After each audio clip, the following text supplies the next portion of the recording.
কখনো ফিরে আসবে না। চল রে মা, চল বাড়ি চল, আমি তোকে টাকা হলে ফল কিনে খাওয়াবো।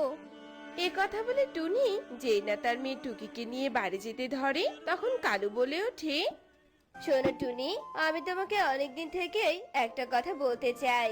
আমি তোমাকে বিয়ে করতে চাই টুনি। তোমাকে বিয়ে করে তোমার দুই মেয়ের দায়িত্ব নিতে চাই। তোমার একটা পুরুষ পাখি দরকার। তোমার ছানাদের ভবিষ্যতের কথা চিন্তা করে আমার কথাটা একবার ভেবে দেখতে পারো টুনি।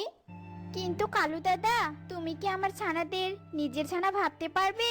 বিয়ের পর যদি আমার ছানাদের সাথে খারাপ ব্যবহার করো, তখন তো আমি আমার ছানাদের কষ্ট সহ্য করতে পারবো না। না, আমার ভয় হয়। না কালু দাদা, আমি তোমাকে বিয়ে করতে পারবো না।